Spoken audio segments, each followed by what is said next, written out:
Welcome to the Higher Self Podcast. The purpose of this podcast is to help you unravel anything keeping you from a life of true abundance, joy, and happiness, which is your birthright. Each week, we'll bring in different guests specifically tailored to help you on your journey to discovering your higher self. Whether it's spirituality, business, finances, health, or relationships, there are no topics that are off limits. So get ready and enjoy this week's episode on the Higher Self. Welcome to this week's episode of the Higher Self. Man, oh man, I already feel it here that this one is going to be deep. Our guest this week is an individual by the name of Tu Lam. Tu, how are you? I'm doing good. Good, man, good. I know that you're now doing good because I can tell that you've been through some stuff in life, right? Yeah. Yeah, a lot. And so for all of you that are out there listening, I highly recommend that you kind of tune in because we're about to go through a journey of uncovering some pretty dark moments. And I hope that by the end of this episode, you can see that anyone can transform their life and anyone can start a spiritual journey. And I think a lot of good is going to come out of this show. So why don't you start off by telling us like just your, life story from the beginning. Let's start there. Yeah, in the beginning, I was born on a coat cement floor in the basement of Saigon Hospital. My mother shielded my body from incoming artillery fire. Hold on, time out. So from the beginning, you were born during war? War. Really? Yeah, at this stage of the Vietnam War, American troops had left Vietnam. Saigon fell under siege. The North Vietnamese, the communists, surrounded the city of Saigon, bombarded with artillery fire. I was born on that morning. Wow. Lost my freedoms at 3 months old, lived underneath communist regime till I was 3, escaped genocide on a overstuffed wooden fishing boat with 100 other fleeing refugees. Time out. We can't go that far because you escaped genocide. Like what does that mean? My uncles that served alongside the Americans, they were rounded up, brought out to re-education camps. Anybody with education was killed, wiped out, 3 generations, because they were scared of another civil uprising after the communists took over. So they're scared of insurgency, so we escaped.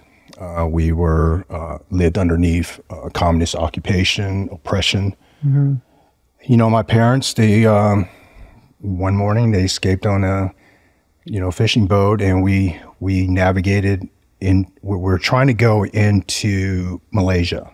Okay. 2-day trip. Okay.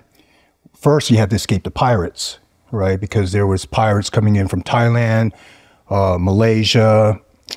Other Vietnamese pirates, they knew that the refugees that were leaving had everything on them. Mm-hmm. Gold, everything that we had on us. So they would forcefully start the boats, board the boats, kill the men, rape the women, and enslave the children. We navigated past that, and we made our way into Malaysia, where the Malaysian Coast Guard stopped us at gunpoint. No more refugees. Anchored us back, pulled us back out into the South China Sea, cut the line, shot the motor, left us there to die. Are you kidding me? How old were you at that time? 3. 3. Do you remember this or? No. Okay. No, these are stories growing up, me reading history, special forces, me reading history, understanding war. Sure. At that level. So we were left for dead. My mother said that we drifted for nearly 30 days, 2-day trip to Malaysia. So they took out water, food, every supplies to load more people on there.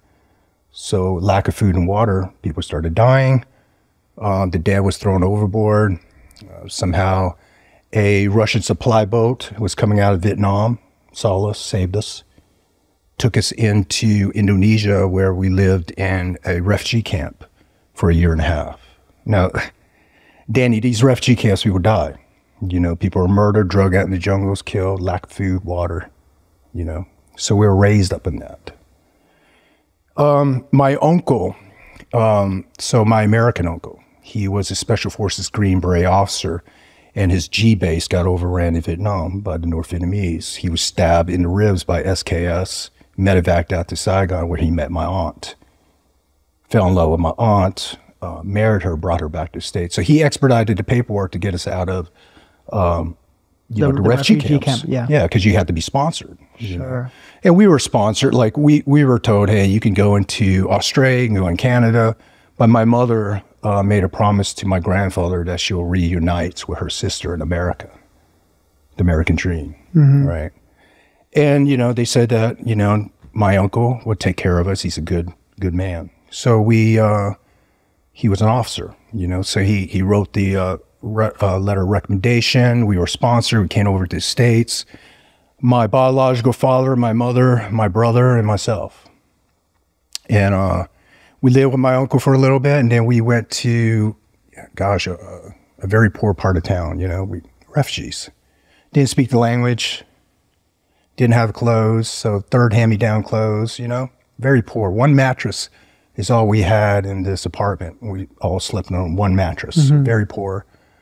Eventually, you know, my mother and father got divorced, and my mother remarried to American Special Forces Green Beret. And a lot of like war, a lot of like, you know, soldiers in your life, basically, is what I'm hearing.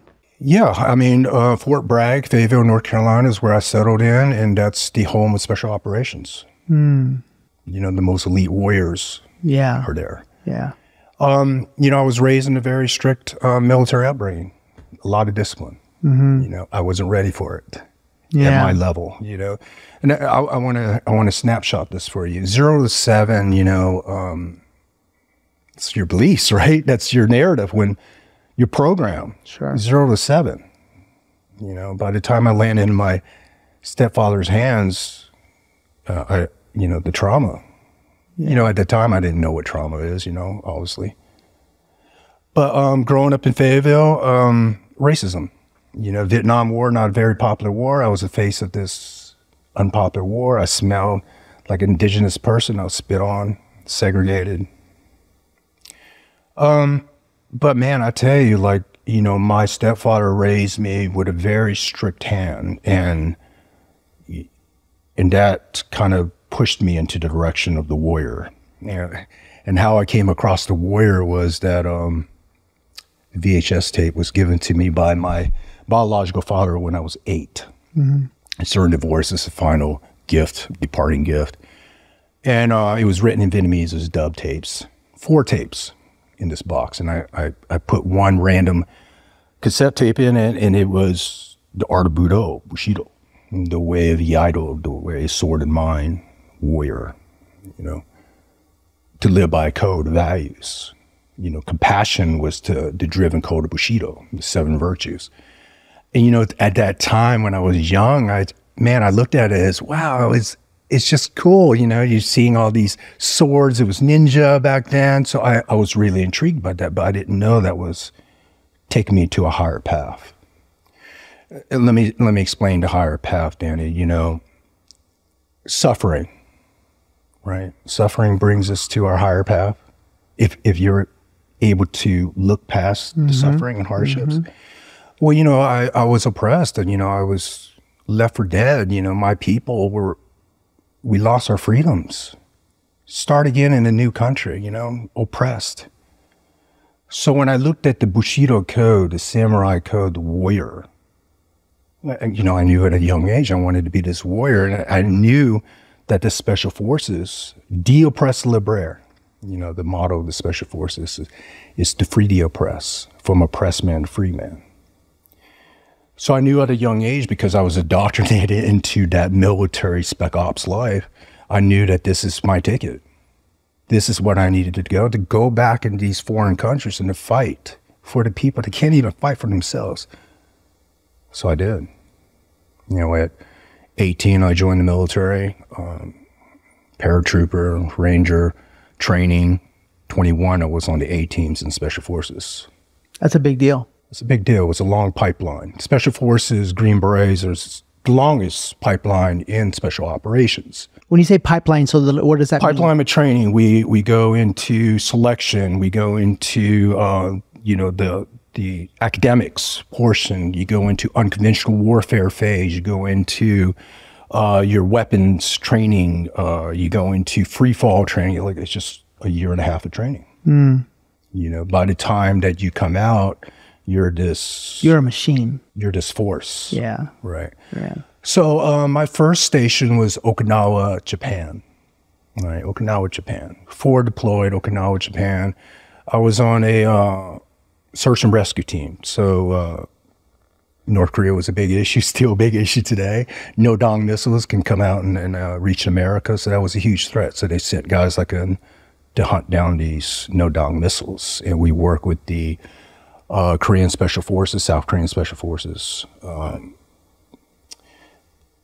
But the thing was, I was chosen to go to a direct action counter-terrorist team pretty early on. So at 24, I was on forward deploy Okinawa, Japan on a crisis response team for the continent of Asia. 9/11 hit. Orders, the global war, got orders going to the Philippines. Basilan Islands, we were fighting against Abu Sayyaf. Abu Sayyaf was a Islamic terrorist group, and they would come in and they'll wipe out the Catholics in the area. They want an independent state. We came in, we stopped them. We saved thousands, hundreds of people getting enslaved, modern day slavery. They would come in, enslave the children, sell them into human trafficking, beheadings. I mean, that's what they did. Lost a few teammates there, and I came out, and I want to share this story with you, man. I went into northern India, Jammu Kashmir, border of Pakistan, China, India, border wars. We were up there training high elevation warfare, mountain warfare training. We were prepping to go into Afghanistan. And, you know, during the weekends, I would go visit to Tibetan monks, you know, and I was always a student of life. You know, we can read so much in a history book, right? But to experience life. And that's when I was introduced to the story of the caste system. What's that? The caste system. Caste system. Yeah, the castle system. Are you aware of that? No. It's the ancient system, and it talks about the structure and how and within this structure and ranking, you live off your dharmic values, right? So you have God, and underneath God, you have the priest, the king, and underneath that, you have the warrior, the Kshatras. And then you have the businessmen and then the servants within these rank structures, right? The Kshatras were the warrior class, and they served underneath the king. They were to protect, you know. And there were dharmic values that a warrior must possess. Like there's cosmic law. You go against the laws of the universe, you're going to pay back in karma, right? So the warrior, back in the days of the kings, the warriors will meet the other enemy out in the open battlefield, away from the civilians, because that's against the dharmic law. Like, if you kill an innocent, you're going to feel that ripple through lifetimes as a warrior. So a warrior knew that. But in today's war, the enemy hides amongst civilians. So, you know, I was first introduced to that story of the warrior class, and obviously Bushido was the code of the samurai, to serve the daimyo, the lord, right? And be ready to die for this belief, you know, the warrior. You know, Afghanistan, Iraq, close quarters war, you know, 15 years of war. I went from Asia to the Middle East, and then eventually pushed out into the Horn of Africa. And we were fighting the rebels in Bunamajita, Cameroon. They would come in and they'll kill all the wildlife and enslave the women and children, basic terrorist stuff. And we were there to stop them. Wow. You know, I protected our former president, you know, traveled around 27 countries. And at that time, you know, I lost a lot of teammates, man. And I was reaching around my 19-year mark. Very seasoned warrior. Yeah, yeah. When I say that is, you know, I was handling national level stuff. We were working at the tier 1 level, the CIA, you know, just stuff that you would read about or see in movies. Yeah. I was living in CIA safe houses. You know, I was working underneath aliases. I was hunting down some of the world's most wanted men. And I was heavily addicted to painkillers. You know, I caught an ID in 05, roadside bomb, and almost snapped my neck. You know, they gave me the painkillers. I'm like, wow, this filled a void. This filled a void, right? So I was addicted to painkillers, man, and I started spiraling out of control. You know, I got out, finally retired honorably at 23 years, and I was at this point of void, emptiness, right? And you know what do you do, like, when you free the oppressed and you live life at that speed, that vibration? Sure. What do you do? Where do you go after you free the oppressed? Thousands we freed. Where I went was depression. You know, and I wanted more for myself, man. You know, like I see like a lot of my teammates, they were dying. They were taking their own lives. Because of everything that you see, obviously. Or when you see women and children beheaded, you know, you see the aftermath of children being burned alive in Africa, like you see that aftermath. Where do you go? You know, you hear their screams. It's forever burned into your subconscious. So, I wanted a better life for myself. You ever had that moment where you're tired of the shit? I know that exact moment. Yeah. And it's a powerful moment, isn't it? It is, yeah. I was tired, man. I was done, so I took all the painkillers. And look, I was addicted to painkillers. I was addicted to sleeping pills. I was addicted to Adderall. I was addicted to, and if I felt any feeling, I would numb it. Yeah. Right away. Anything. Joy, numb it too. I didn't want to feel You would even numb joy. Yeah. I didn't feel like I deserved it. Wow. So that moment of anger, I quickly gather all of my meds, and I had it cached all around the house. My wife didn't know the level of addictions I had, and I hid it, you know. So I grabbed it all through it, and I dumped it all down the toilet, and I flushed it. Huge mistake. Because get ready. Because I've been 8 years on it. Yeah. You know that wall that hides you from reality? It's no longer there. Every pain, every thought, every emotion, I felt it. And there was nothing hiding it. You know, I started practicing mindfulness at that time. You know, so I would sit there in mindfulness meditation, fail because of the thoughts, I could not separate it. It was just so overwhelming. It was so full of pain, you know, the thoughts. You know, at that time too, I was spearheading a company. I was entrepreneur in a company. I call myself Ronin. Ronin Tactics is the name of the company, right? And I call myself that because at that point, a Ronin is a masterless samurai drifter. You know, during feudal period Japan, it was very dishonorable being a Ronin. And I felt so shameful after the war. So shameful. Now, I have honor. I have medals up my chest. You know, I'm a hero compared to, you know, the military, retired, full honors, highly decorated Green Beret. And I felt shameful. So I called myself Ronin, and I started going around America, and I started, look, when I was overseas, how I freed the oppressed was, I would go out to communities and I would train rebels, and these rebels will protect, either overthrow a country that's oppressing them, or I trained the country to suppress rebels at that level. So here I am traveling around America, training law-abiding citizens the way of a warrior. Mm. Look, Danny, I was just trying to heal myself. Giving was one of the vibrations that I wanted, right? It's a high vibration, and I wanted to give. Mm-hmm. And look, I truly believe in the universe guides us, and my success grew. The business grew.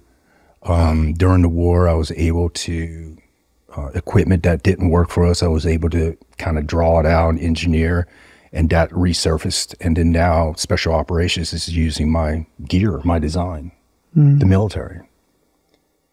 And, we quickly reached a level of success, my wife and I.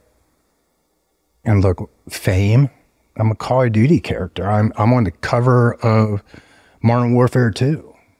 They use my martial art movements. I was on a TV show on the History Channel, and it from the outside looking in, you're like, wow, this guy got it all. I didn't, man. I was hurting. Mm-hmm. But we're good at putting on a mask. Mm-hmm. We have to, right? In special operations. And here I am, man. I finally reached the pinnacle of what I felt as a refugee little boy was the pinnacle of success, right? Success, fame. I got marriage. I got a freaking house bigger than, I got them driving, cars now that I never thought I would drive. And here I am. Miserable. Worst off than I was ever. Yeah. Right? And I tell you, I didn't feel like I deserved any of it. Guilt. I was living in guilt because my dead teammates can't even experience this.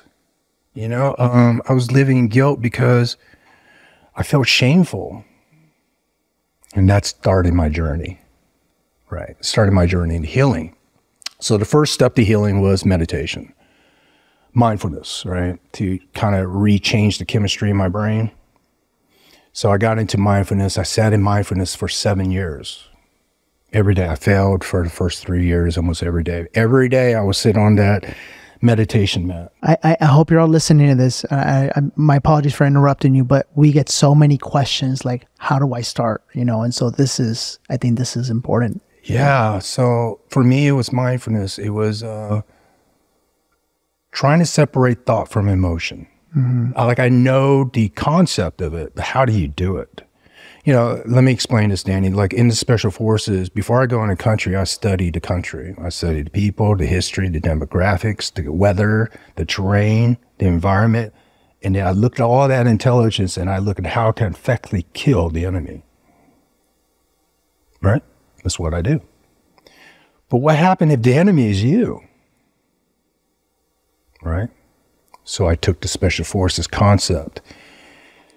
And first I sat in meditation and I wrote down the patterns. What am I thinking throughout the day? I had this journal. I still have a journal. I write it down. Everything I'm thinking. And what is a pattern? It was all negative for me. It was all guilt. It was all negative, And I lived in so much shame at that point, but I realized that shame was an enemy. Guilt was another enemy, right? And, during this study of David Hawkins, he talked about levels of consciousness, and I was vibrating at a very low frequency. That's a very low frequency. Right? Yeah. So,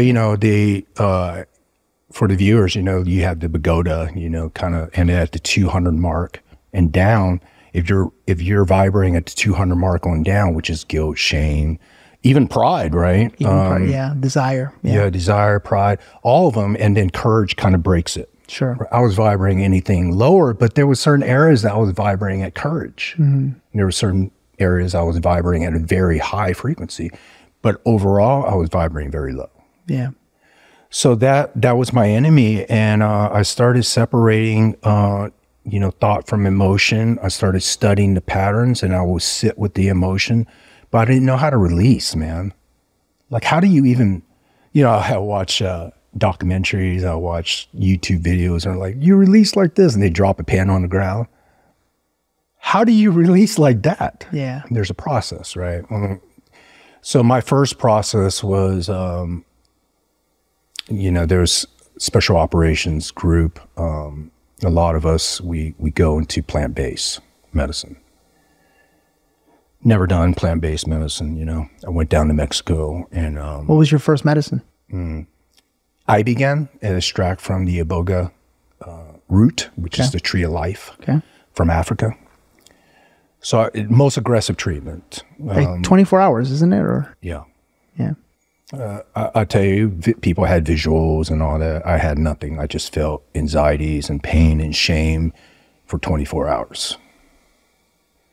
And I didn't know what that was, but that was energy moving. Sure. That was energy moving, right? And I didn't know what it was. And I didn't even know, like, meditation, I knew, like, how to go within and deep breathing techniques, but I didn't know how to release because I was actually holding on. Yeah. And I didn't know it. Yeah, for sure. And then, I felt really horrible after that initial treatment. And then the next day you go into 5-MeO DMT, the toad. Man, you died to that illusion, right? Have you done the toad, Danny? I haven't, no. The toad is a fast-acting DMT. It's extracted off of a toad that's indigenous to Arizona area, and they would secrete the toad venom into this glass dried flake, and you smoke it on a pipe like crack, right? And you die to that ego, man, like, and you shoot straight up into the center of the universe. That's what everybody says, and it's fast, like 20 it's minutes. Fast, and you don't even exist anymore. You become one with everything, and you feel how that feels like to be one, and you don't exist. And we're all one, everything. We're energy, right? We're vibration. So I was vibrating at the energy of the universe, and then I kind of came back. Like I felt the gravity pull me back down. And right before I left, I said, what the fuck is my purpose? And clear as day, I've always said, well, you're the celebrity, Why don't you make your words count? And then I drifted back in my body and cried and emotions shifting through my body. And, and that was the pattern interrupt for me, man. Because after that was game on. All right. I want to say, like, we went to Japan. There was a Ronin born in the late 1500s and died in 1645. Wrote the Book of Five Rings. They talked about Bushido. First time I read about him was 13 years old, and I walked the path of Bushido because of this Ronin. And I found myself in the cave where he wrote the Book of Five Rings. And that's where I closed off my war years. I close it off by forgiveness. I forgive the world for being so cruel. But I don't choose to walk that path. Right? So when I came back to the States, I became this teacher. I'm very well known in the tactical industry. We're sponsored by big names, I have a huge brand behind my name, and I made my words count.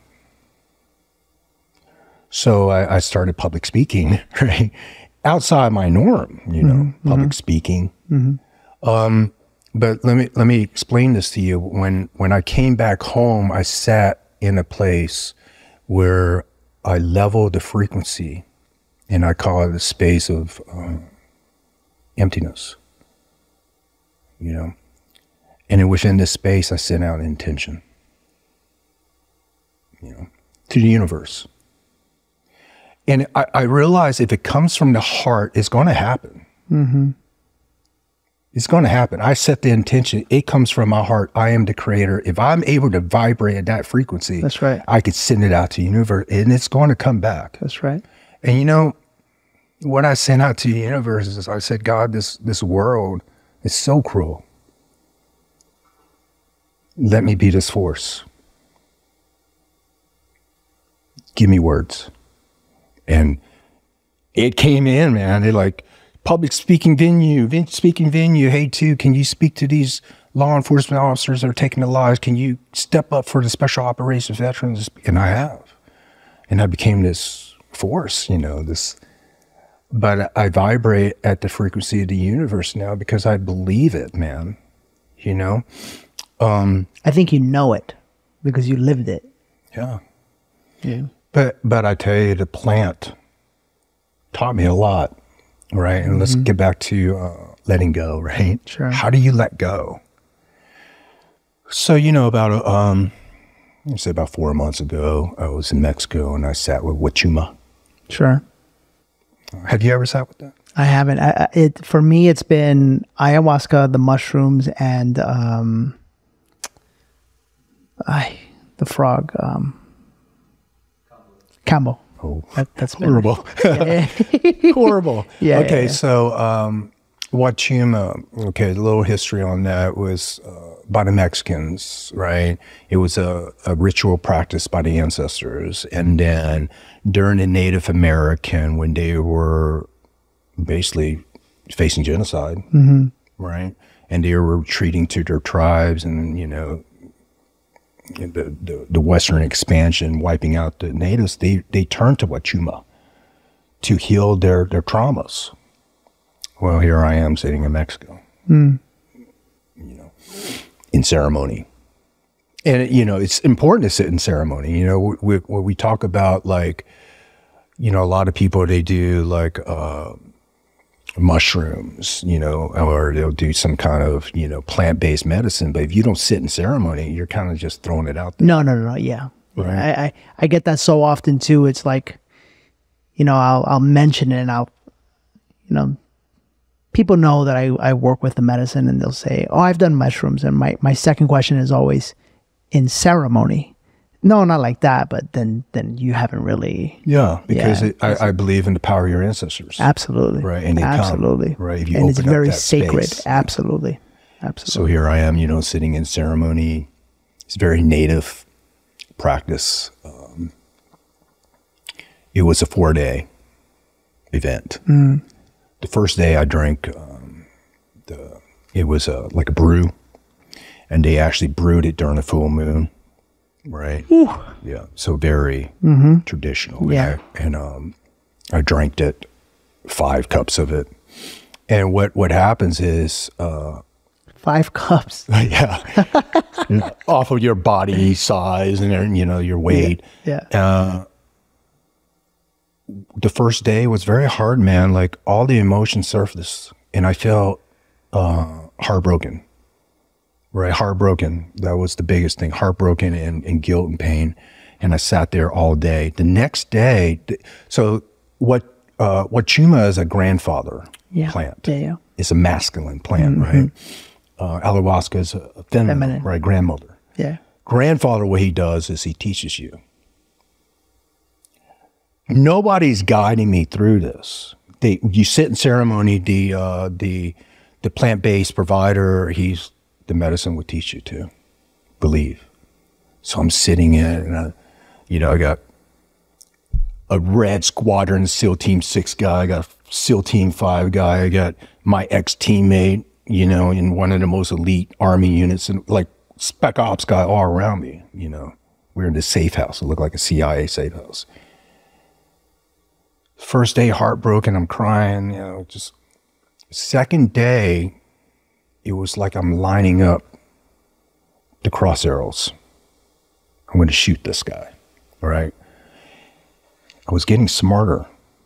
I'm like, okay, let go. But what's that even mean, letting go? So I started deep breathing, and I was going into thought, and the thought was processing so much. The third day, I was able to let go of the thought and sit with the emotion, and instantly my body started shaking. I was relieving the physical stress from my body. That's right. Right. And then the fourth day, I was dialed in. Good. Right. And I was releasing the stress. And what it taught me was what David Hawkins was saying. To be able to sit with breath, let that breath guide you to your heart, right? Release the thought that's tied to emotion, feel the emotion, and let that emotion move through your body and breathe it out. And man, that really worked. You know what I mean? That really worked. So, you know, that's where I am right now is, you know, be able to travel around America and be this leader. I gotta stop you. I don't know if you noticed, but a tear just came out from my eye as you said I got dialed in. And it wasn't from emotion, it was... It's almost as if... I mean, we're all connected, so it's almost as if I must have felt you in that timeline or in that point of your journey, like getting dialed in, you know? I just caught that right now. That was pretty powerful. Thank you. It was really powerful. You know, I want to go back to like, why wasn't I able to live in success? And I want to say this because there's a lot of successful people out there that are just miserable. They're living in suffering because they're chasing this illusion. Sure. Right. And look, I chased that illusion. I reached that level and I wasn't happy. So what I came to realize was, dude, I was healing my traumas from my childhood too. Yeah. When you said you were heartbroken, I thought of that little boy. Yeah. Yeah, he was heartbroken. Yeah, and that's why I was healing, right? The little boy. And that's why I could never live and fulfill me because I never felt I deserved it. Because, you know, when I came to America, I was spit on. I was flicked off and I was called all sorts of racist names. So yeah, I never can live in it. Because that was my identity. You're better than me. You know, it was my identity. If you look different, you're better than me. And I couldn't live in it, you know. So I suffered. But when I was able to sit with that little boy and give the love that I never had to that little boy, I was able to heal him. And I'm still healing, you know. Sure. I still have my bad days, still have my anxieties, you know. But I know how to sit with it now, and I know how to move that energy. So, you know, for the listeners, it's like, if you have your bad days, I'm thankful now for those bad days. Thank you. Because you know what? We can work on this now.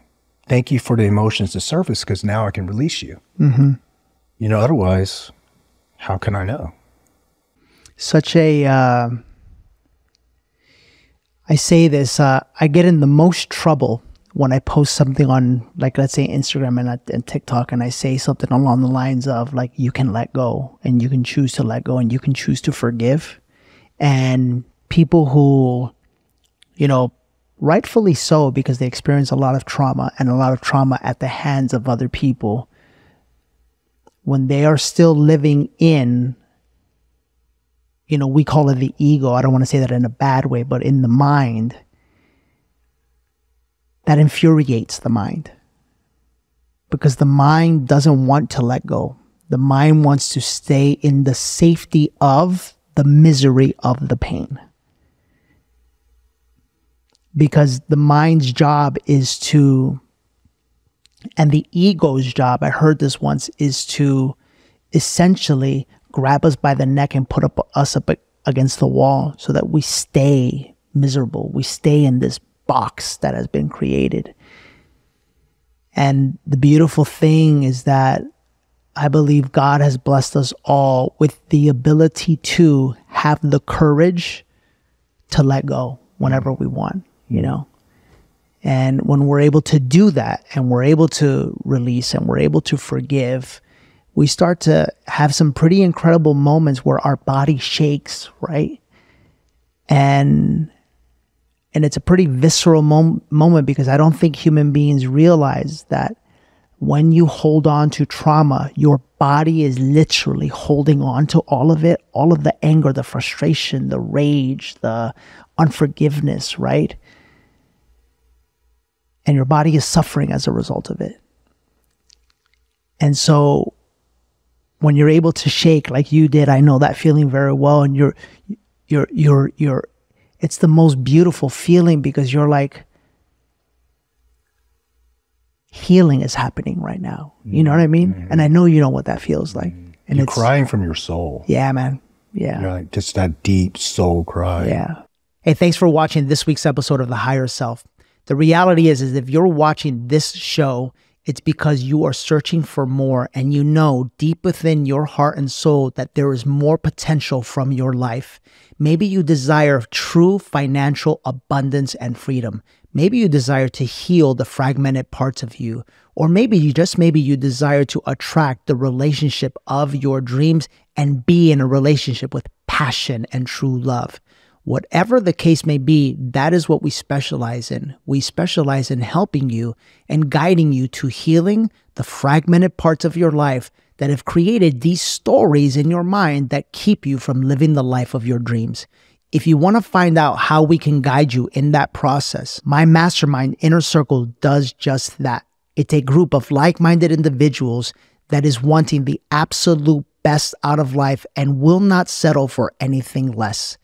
We get together 4 times a year in person and twice a month online. If you're in a place in your life where you're ready to discover your truest potential, then Inner Circle is for you. Message us the word Inner Circle right now on Instagram or Facebook at Danny Morel. Our team will message you back and begin to share with you the details about what it would take for you to join our Inner Circle. Message us the words Inner Circle right now. Yeah, I want to say this, man. You know, I travel around the world, 27 countries. I live in the rain jungles of Malaysia with indigenous people, mountains, gosh, everywhere, right? Yeah. And what I want to say is, you know, as a special forces soldier, we live with indigenous people. And so I see indigenous practices all around the world. You know, the first one was the rain jungles of Malaysia. You know, I was going through this village and like, this village was half eaten by termites. There was vegetation overgrown. There was nothing there. It was miserable. And I was wet and I was hungry and I patrolled through these jungles for, it was like at least 30 days, jungle rot. I was done, right, with this training. And I walked through this village, man. It was raining that day and the people are so happy. This little girl came right, so happy. The fuck are you happy about? You know, and I multiplied it all around the world. Villages. Like, what are you happy about? Like, this is miserable. You're living in this? Now I get it. They're not poisoned by this materialistic world. They're not poisoned by wanting, right? Big homes, cars, fame. They're not poisoned by that illusion. They're connected. You know, and I've seen warriors in different countries sit in ceremony after war and conflict while we didn't as veterans. You know, 21 veterans was a number, 22 veterans was a number for a while. I think it's multiplied that more now because, you know, there's a mental crisis going on in America. 20 years of war. You see it. You see veterans taking their lives daily because they don't understand how to let go. They don't know how to forgive because we're not taught that in the military. We're taught to kill the enemy, right? We're taught suppress your emotion. When you're up 24,000 feet in the air under night vision, you're about to throw your body from the airplane, free falling down into whatever country. You have to suppress the emotion. There's no fear. You have to be ready to die for what you believe. So that comes with a lot of suppression. If you're seeing an innocent child head on a stake, you have to suppress that. And I tell you, I couldn't, man. I couldn't suppress that as a human being. So I lived in it, you know, and I had to learn to forgive for the things I saw, you know. So, you know, watching the world and the way it is, it's we're disconnected. You know, I truly feel like in society now we're more disconnected than we ever been from God and our ancestors. Yeah. I have been a pretty positive guy my entire life. And I always see the good versus the bad. That's just like my nature. But I'll tell you what, I am very disconnected from the system now. I've chosen to just kind of stay away. But I am watching the path that it is trying to take people down, and the end is not good, bro. Mm-hmm. The end is death. Mm-hmm. Either death by you shooting yourself in the head, or death by you're slowly killing yourself because you're vibrating at such a low level. Disease, yeah, man. That's right. That's right. So, man, I totally feel that. You know, and I don't think what people realize is that, you know, if you look at what has happened even over the last 20 years, and you know where it started, man, it started with this notion that women have to alter themselves to be accepted and valued. Yeah. Because if the woman alters herself, and if the woman is focused on constantly injecting herself and changing herself and surgically changing her body, when you capture the woman, you capture the heart of society. And when you capture the heart, the rest of it falls. Yeah. And I don't think, you know, and I'm getting really sad saying this because I won't stop until women realize that they are literally the creators of life. They are.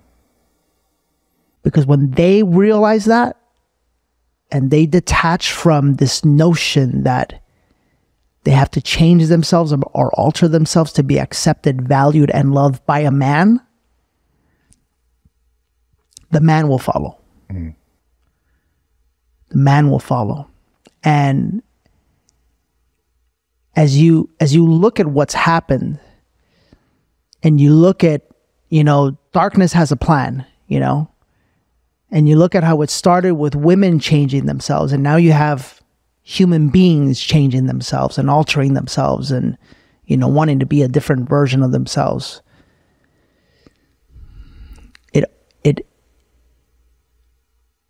It all leads to death, man. Mm-hmm. It all leads to death. It all leads to an unnatural way of being, because true peace and true love is accepting yourself for who you are and exactly the way you are. Mm. And that means if you're butt naked on the side of a road, you love yourself and you're happy. Mm-hmm. The same way that some of these indigenous people are able to do. Mm-hmm. And I've seen it, and I saw it as that guy with the gold glasses and the Louis Vuitton bag and all the shit that I thought I needed. Mm-hmm. And I saw the happiness in those people that I could only dream of. And that's when I realized it. It's all an illusion. It's all an illusion. People ask me, like, to, you know, 23 years, 27 countries, like, what's the most memorable experience in the military? And I was 21 years old, and after the Vietnam War, you know, Americans dropped hundreds and thousands of landmines to the rice paddies and jungle floor.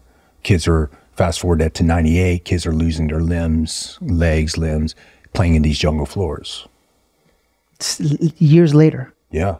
It's still mines everywhere through the rice paddies and jungle floors over there. And, you know, we went in there to teach the local villagers and how to find these landmines, how to disarm these landmines, you know, how to mark them and disarm them. And there was, when I landed on the landing strip, this little girl, roughly about 11 years old, came running up to me, and she said something, you know, in her native tongue, and I didn't understand. So my linguist translated. He goes, "Sir, do you have a pen, a pencil?"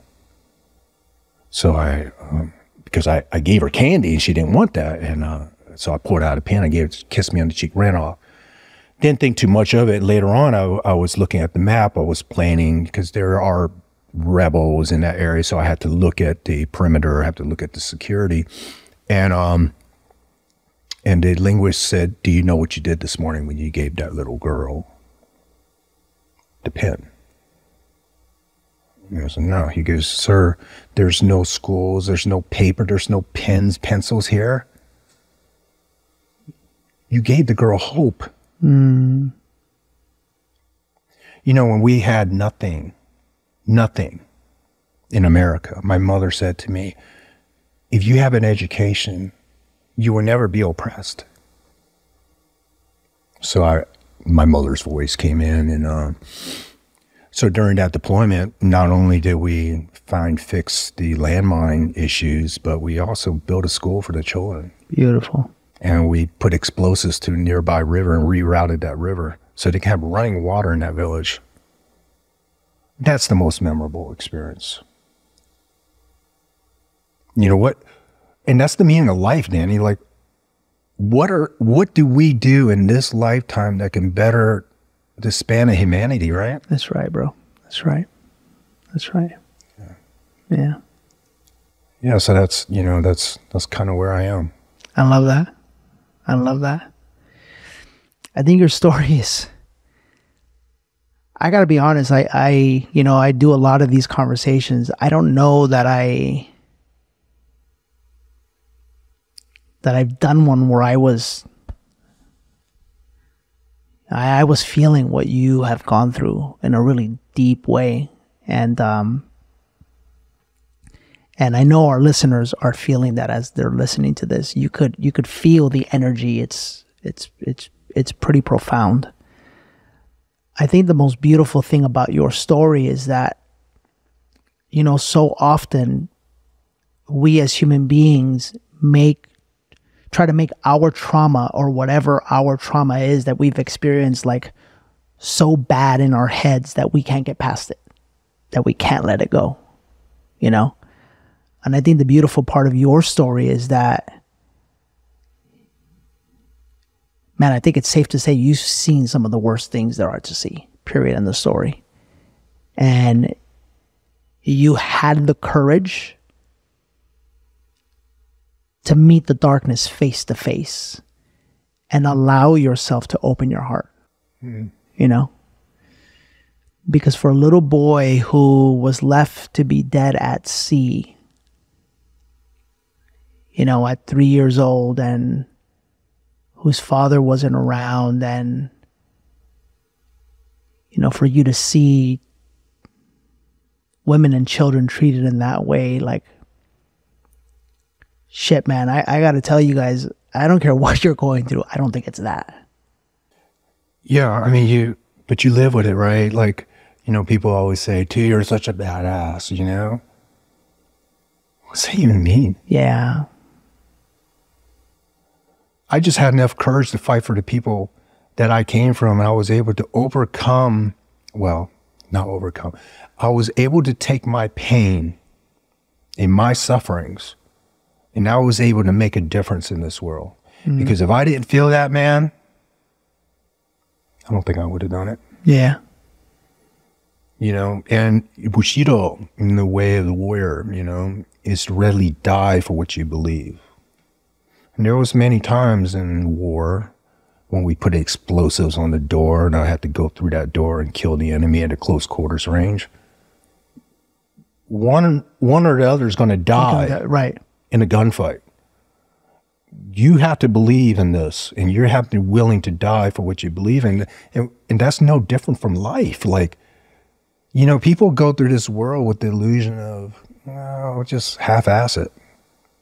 If you wake up in the morning, so today, right, I practice resilience. Resilience, because in the military I had resilience, but now I'm an entrepreneur. I'm this guy. My life is kind of cushioned compared to, I'm yeah. I'm in a 4 seasons now, with my wife. We go on these business trip. I'm like, are we staying for a season? Right.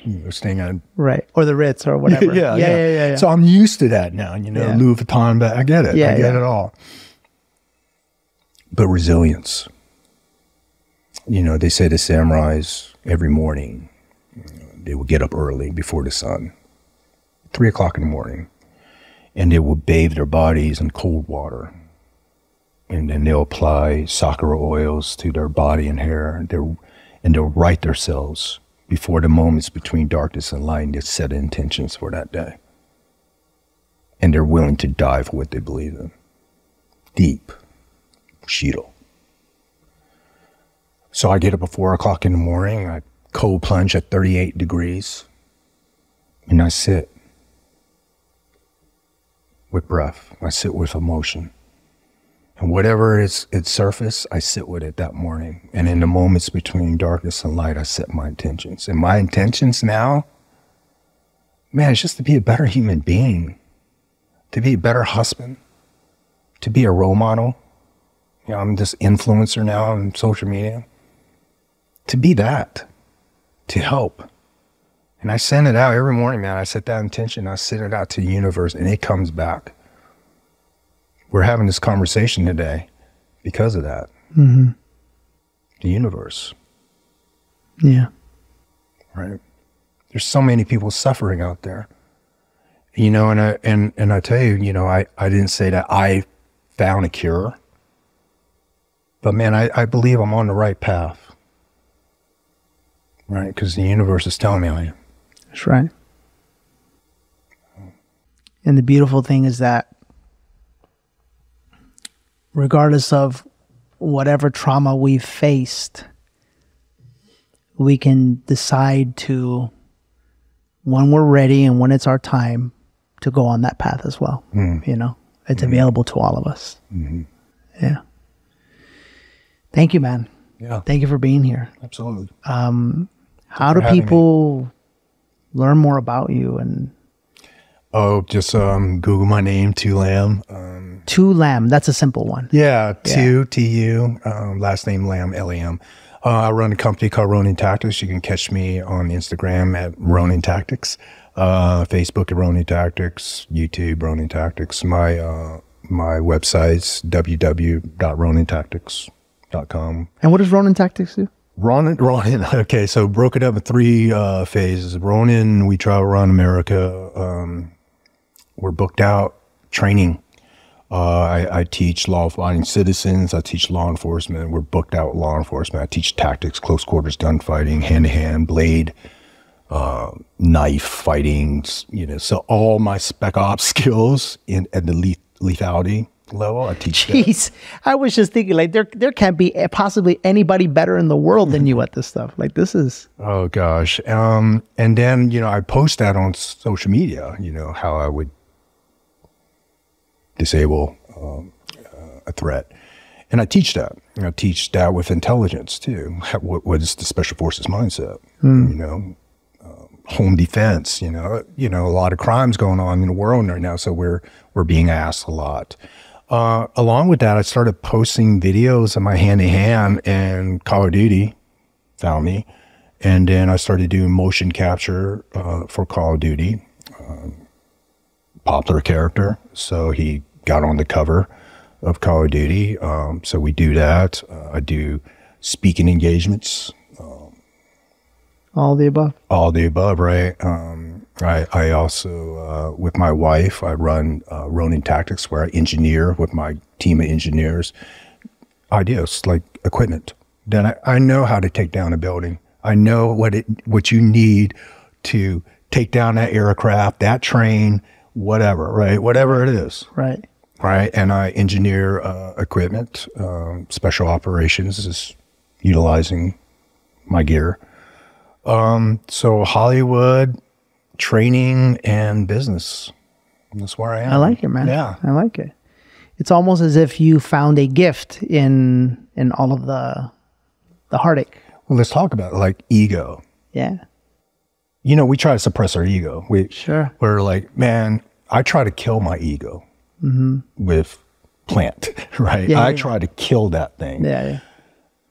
Let me explain to you. My ego came to me, and the ego was forged on that boat when I was left for dead at 3. The ego told me this. I was there for you. When people spit in your face and called you a chink, I was there, man. War, when you were afraid, I was there. And you try to kill me? So now ego is my best friend. And the world pays to see my ego because my ego is badass, right? In a humble way. That's awesome, man. Right? So I realized that, you know, if I project my ego, I show that that's entertainment, but my soul drives the train these days. Yeah. And they're best friends, man. If the ego go, hey, I want to do this. I want to get high. I want to do this. Right. My soul's like, oh, man, you're so funny. Yeah. Because we're on this path now. Yeah. And you're my best friend. And I need you to support me on it.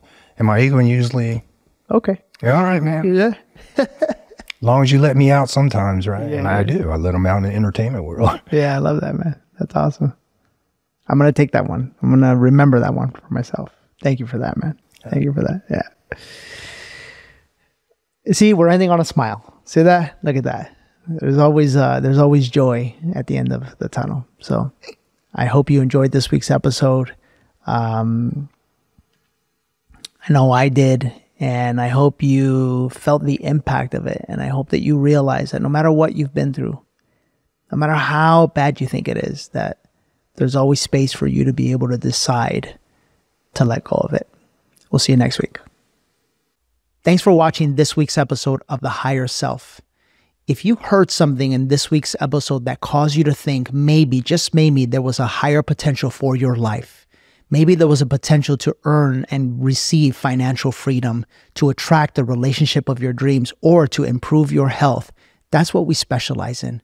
We help wonderful human beings like yourself to unravel all of the limiting thoughts, feelings, and emotions that you've been living through so that you can finally tap into your life's truest potential.